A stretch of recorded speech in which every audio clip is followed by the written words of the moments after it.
¿Qué tal, Miriam, Rubén? Nos vemos una semana más, la cuarta semana ya de este trimestre, apasionante. Y hablando de apasionante, el título de la semana es... Apasionado. Un Dios apasionado y compasivo. Miriam, ¿qué nos traes esta semana? Esta semana os traigo unos zapatitos y un chiquitín, un pantaloncito chiquitín. ¿Por qué os traigo esto?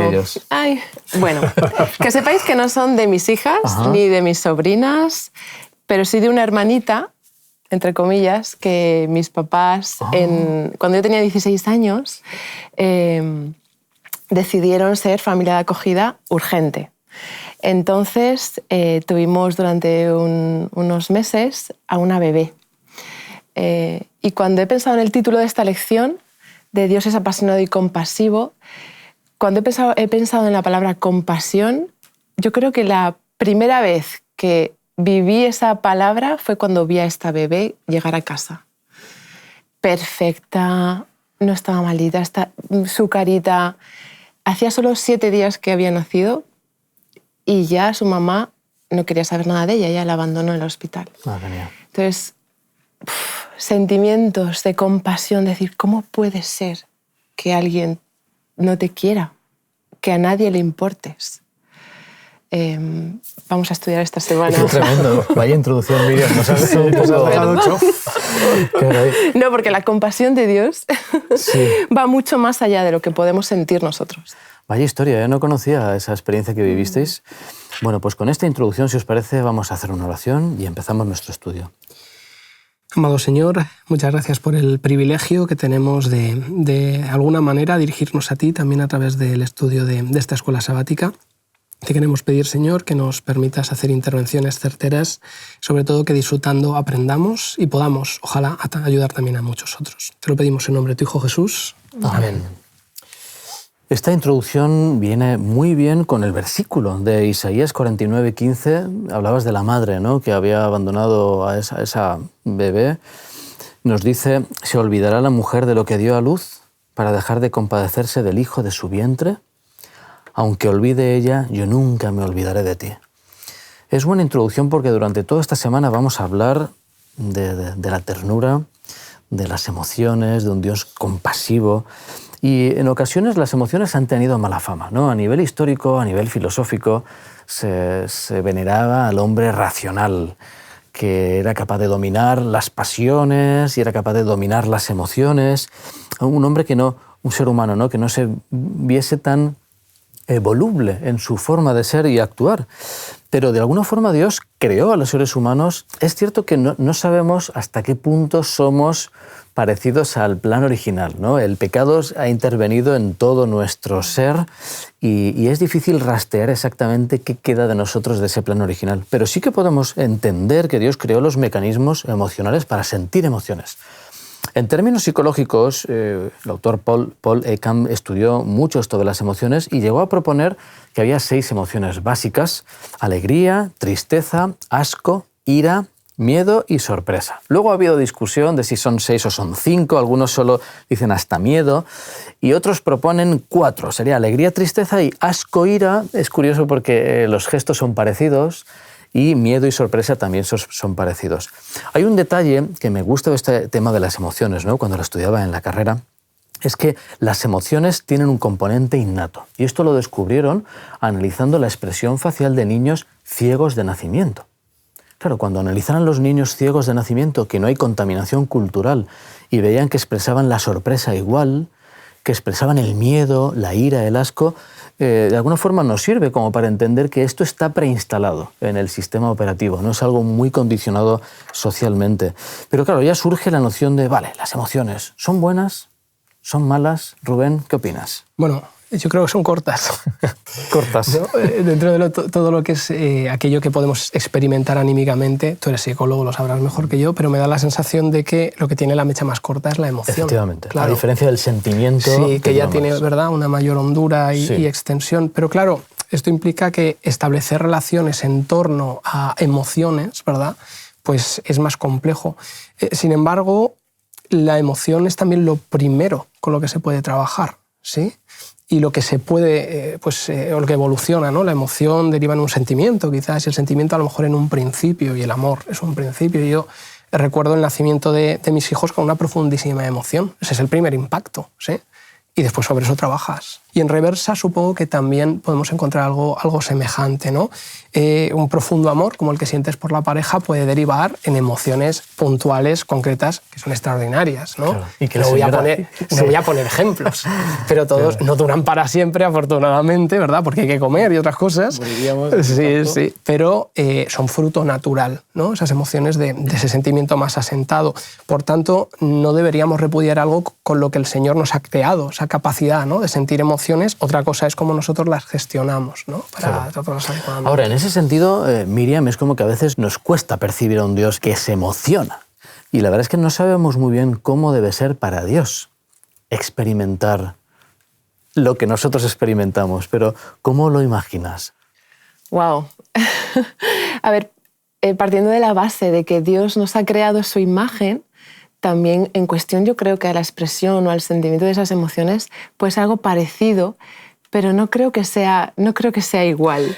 Claro, es difícil imaginar a Dios sorprendiéndose, ¿no? Es como, vamos a sorprender a Dios. ¿No? Claro. Sí, no me lo esperaba. Es curioso eso. Lo debe experimentar de otra forma, como tú dices. Pero sí que hay algunos textos en la Biblia, vamos a leer algunos, ¿no? Pero me impresiona, por ejemplo, en Génesis, termina la creación y da la sensación de que dice, qué bien me ha quedado, ¿no? Qué bueno es esto. Y también en Jeremías 31:20, con respecto a nosotros, sí, dice, ¿no es Efraín un hijo precioso para mí? ¿No es un niño en quien me deleito? Desde que hablé con él, le he recordado constantemente, por eso mis entrañas se conmovieron por él y ciertamente tendré de él misericordia, dice Jehová.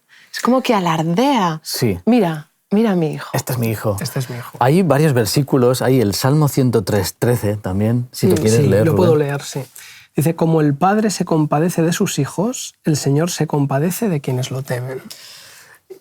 Es que es tremendo, ¿no? Nos presenta una realidad a veces poco explorada, ¿no? De ese Dios que experimenta emociones con nosotros.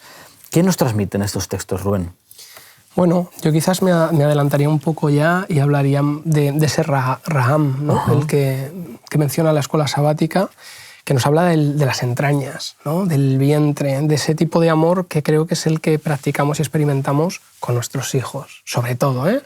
Obviamente podemos tener o sentir un amor entrañable hacia otros lugares o personas, pero sobre todo son nuestros hijos los que sentimos que les amamos desde las tripas, ¿no? Hay algo que sale de dentro porque tus hijos los consideras también como una parte de ti. Claro, sabemos que todo se genera en el cerebro, ¿no? Pero la manera en que nos expresamos yo creo que no es la de te amo con todo mi lóbulo frontal, claro, ¿no? Sino la de te amo con todo mi corazón. Yo creo que la manera en la que la Biblia expresa que Dios nos ama valdría con te quiero con todas mis entrañas, ¿no? Te quiero con todas mis tripas. Y eso es tomar como referencia la relación paterno-filial, ¿no? Y el Señor la lleva al límite, ¿no? ¿Qué pasaría si aún así tu madre no te amara? Lo cual puede suceder, ¿no? Padres desnaturalizados dicen, bueno, pues yo te amaré igualmente, ¿sí? Porque la entrañabilidad de mi amor supera a cualquier otra que se te puede imaginar. Qué bueno. De alguna forma, no sé si... me imagino que sí, la respuesta sí, sin duda, ¿no? Pero ¿cómo os cambió el ser padres? Los que hemos tenido la bendición, es un regalo. De hecho, ¿verdad? Uno se casa... Si tiene hijos en el contexto, ¿no? Del matrimonio, no sabe si va a tener hijos o no. Y hay gente que no tiene esa oportunidad. Pero recuerdo primero la incertidumbre de ser papás o no, y cuando nace es como que se activan áreas del cerebro inexploradas. Y yo fui como muy consciente de sentir ternura por niños que estaban enfermos de una forma que no lo había sentido antes. En ese sentido es fascinante que el Señor use este concepto de padre-hijo, de madre-hijo, de mira, como una madre, pues mira, aún así mucho más. Pero ¿de qué forma crees, Miriam, por ejemplo, que esta noción, este contexto, nos ayuda a entender a Dios? Nos cambia teológicamente nuestra relación con Él. Cuando fui mamá, se despertó en mí sentimientos que antes no había. Y pude entender un poquito más cómo me ama Dios. porque se despertó en mí un amor incondicional.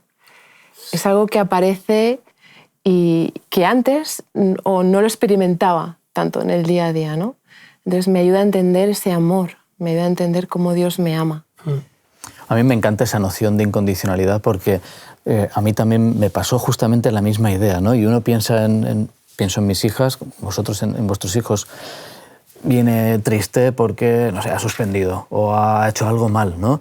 Y el decirles, hija mía, no sé cómo explicártelo, hagas lo que hagas, nunca jamás por los siglos de los siglos podré dejar de amarte. Claro, cuando uno experimenta eso y lo intenta transmitir, yo intento transmitirlo todos los días a mis hijas, todos los días, o por la mañana o por la tarde, o a veces mañana y tarde, ¿no? O por las noches, pero la idea de que las quiero tanto, para el pensamiento y dices, si es esto lo que Dios siente, Claro. es que estamos hablando de otro mundo, Sí. del que quizá hemos vivido. Es que la magia de la paternidad o de la maternidad tiene que ver con que hasta que tú eres padre, te relacionas con Dios como hijo. Claro, tú eres un hijo, ¿verdad? Claro, y eres tu claro. padre. Pero de repente te han nacido hijos a ti. Y te relacionas con Dios, entendedme, como padre. No porque tú seas el padre de Dios, pero Claro. porque Él también lo es y empiezas a comprender mucho mejor esos mecanismos, la pasión divina, el proteger a costa de todo, ¿no? Incluso algunos textos que son complicados de entender en la Biblia, si los abordas desde la paternidad, dices, sé de lo que está hablando el Señor, porque habla de proteger, de curar, de tener paciencia y de muchas más cosas que, pues en mi caso, hasta que a ser padre no lo he podido comprender. Hay un versículo que es fascinante en Oseas, capítulo 11, versículos del 1 al 9. Si queréis los leemos.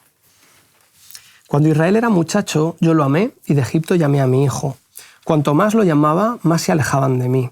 A los Baales sacrificaban y a los ídolos ofrecían sahumerios. Con todo, yo le enseñé a andar a Efraín, los llevé en mis brazos y no conocieron que yo los cuidaba. Con cuerdas de bondad los atraje, con lazos de amor.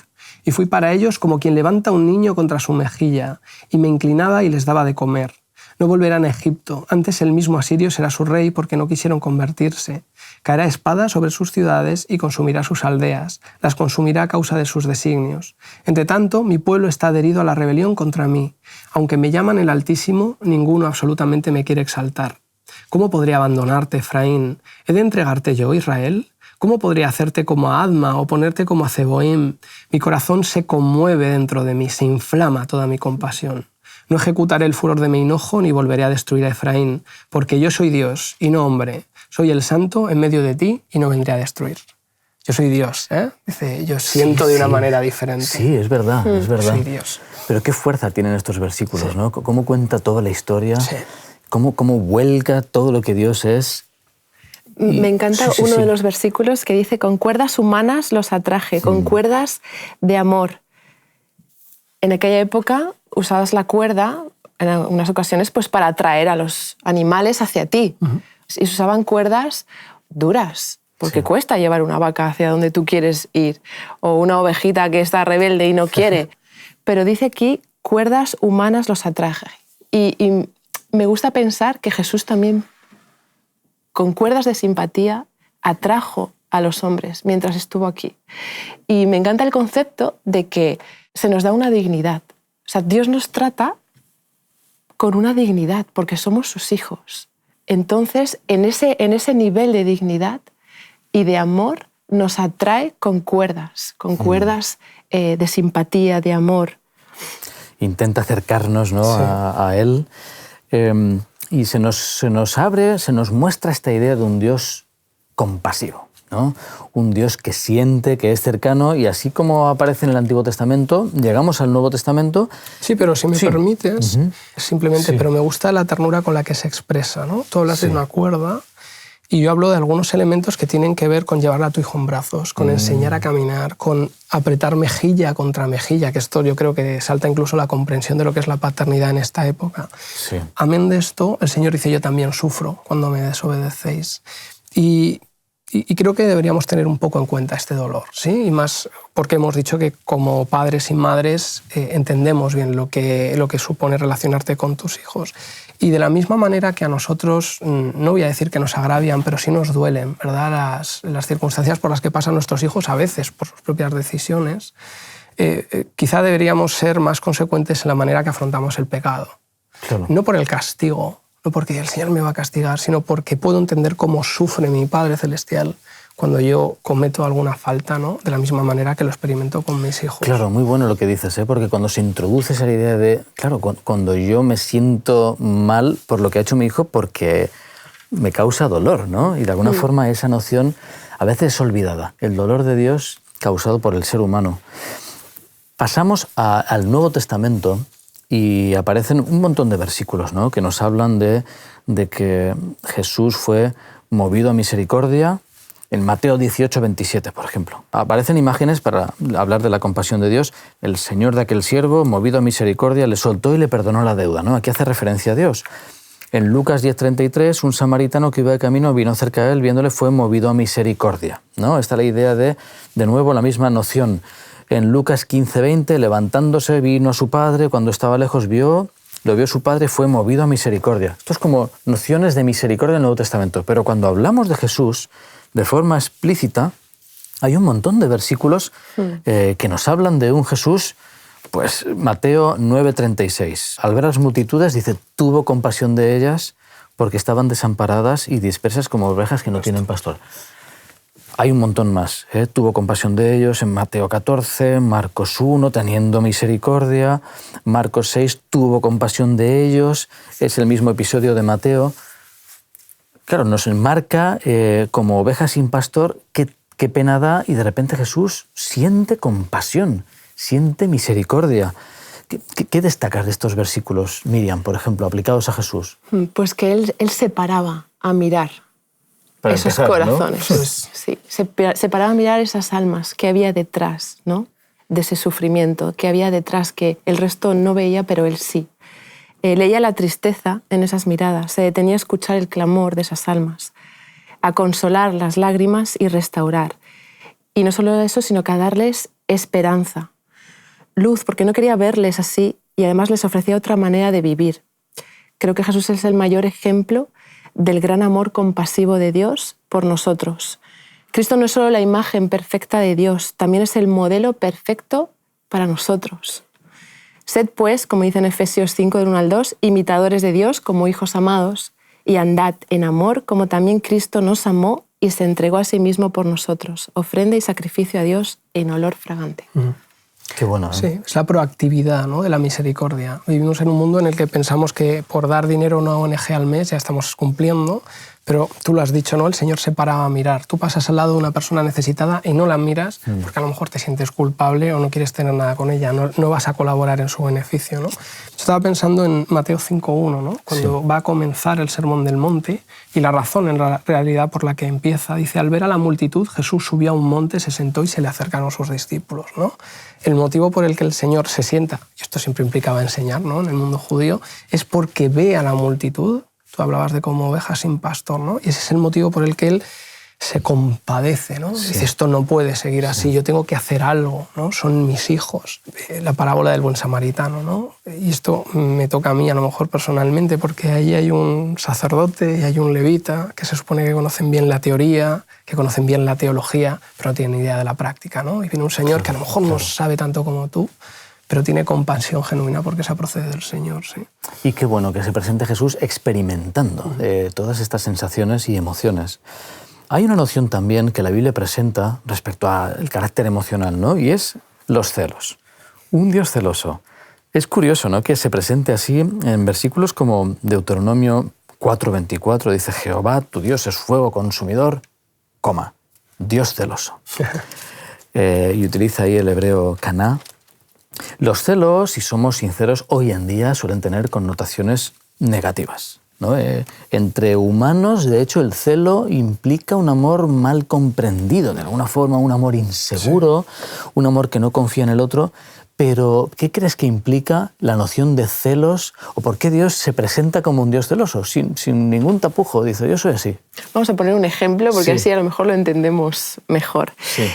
Una pareja de recién casados en la que uno de los cónyuges contempla fotos de una relación pasada para mantener su relación actual más viva.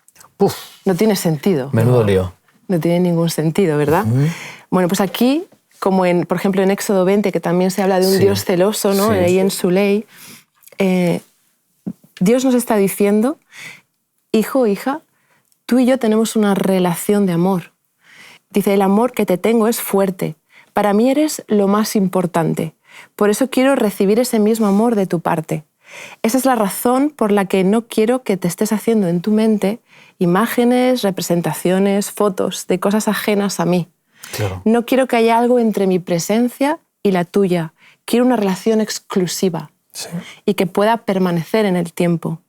Un Dios celoso de sus hijos es un retrato del Dios que ama y quiere ser amado de forma exclusiva. Qué bonita la noción de exclusividad, ¿no? Claro, si se nos planteara hoy en día estas relaciones abiertas, ¿verdad? Que están de moda entre los famosos, no importa, que haga lo que quiera. Eso es un absurdo, completamente. La relación de amor implica exclusividad y Dios la presenta así, ¿verdad? Quizá con ese término, Sí. para que lo entendamos. Rubén. Sí, Cantares, cuando dice mi amado es mío y yo soy suya, sí, ¿no? sí. Habla de exclusividad y habla también de reciprocidad, que me parece hermoso, ¿no? Has puesto un ejemplo en algún momento, ¿no?, maravilloso de lo que te decía tu abuelo, ¿verdad?, en tu boda.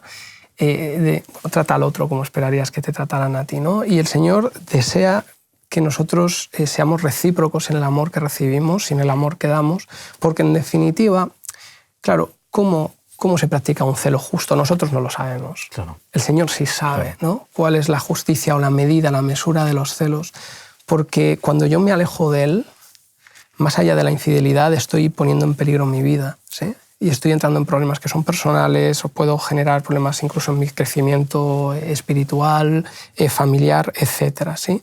Oseas nos ha dicho, Dios tiene motivos reales para estar celoso. Nosotros somos celosos, los celos son terribles porque a veces son infundados y no están basados más que en las imaginaciones, ¿no?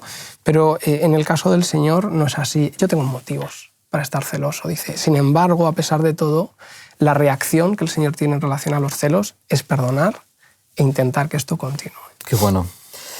Avanzamos a la última parte de la escuela sabática. Habla de compasión y pasión, y en esta exploración de las emociones y de Dios no podíamos no hablar del amor de 1 Corintios, ¿verdad? 1 Corintios 13 que nos presenta el amor como paciente, bondadoso, envidioso, engreído.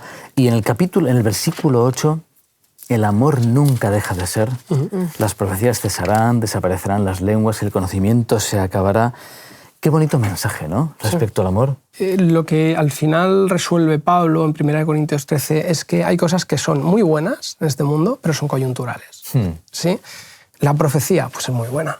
¿Sí? Tenemos que conocer lo que el Señor quiere revelarnos, ¿no?, de lo que va a suceder. Las lenguas, qué duda cabe, ¿no? Hablemos muchos idiomas para predicar el Evangelio. La ciencia, claro que sí, hay enfermedad, pero es coyuntural. El Señor dice, esto es por un tiempo. Sin embargo, deberíais buscar algo más, que es ser capaces de amar, porque el amor permanece por siempre, ¿verdad? El amor es la base, el fundamento del gobierno de Dios, y eso no va a acabar, ¿no? Pase el tiempo que pase. Me parece oportuna la reflexión que hace la escuela sabática sobre la necesidad que tenemos de desarrollar un amor semejante, ¿no?, hacia las personas que nos rodean, porque el amor transforma los corazones, tanto del que ama como del que recibe amor, ¿sí?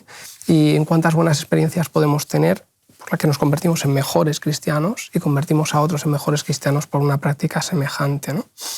Qué bueno, y muchas veces cuando leemos este versículo, pues buscamos eso en los demás, ¿no? Y pues mira, a ver los cristianos, a ver quiénes cumplen este ideal, pero no siempre buscamos parecernos al ideal que retrata 1 Corintios 13, ¿no? Si alguna vez hemos hecho el ejercicio de leer este versículo poniéndonos a nosotros, no sé si encajaríamos.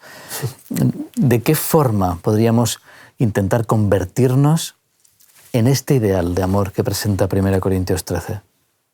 Yo creo que viendo al que es el modelo, Claro. contemplándolo cada día. Si quieres parecerte a alguien en este sentido, Claro, que claro. sea Jesús. Claro. Es como que necesitamos otro sistema operativo, ¿no? Nosotros vamos leyendo eso, nos irrita, no piensa mal, no se alegra en la justicia, se alegra en la verdad, todo lo sufre, todo lo cree, todo lo espera, todo lo soporta. Nos vamos haciendo pequeñitos a cada versículo, cómo va ampliándose, y sin embargo se nos ofrece esta posibilidad de parecernos a Jesús con un nuevo corazón. Bueno, pues pasamos al viernes ya para terminar. Miriam, ¿hay algo que nos quieres contar?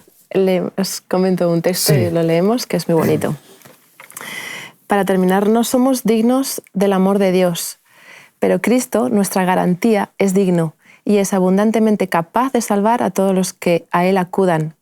Cualquiera que haya sido tu experiencia pasada, por desalentadoras que sean tus circunstancias presentes, si vienes a Jesús tal como eres, débil, indefenso y desesperado, nuestro compasivo Salvador te encontrará a gran distancia y te rodeará con sus brazos de amor y su manto de justicia.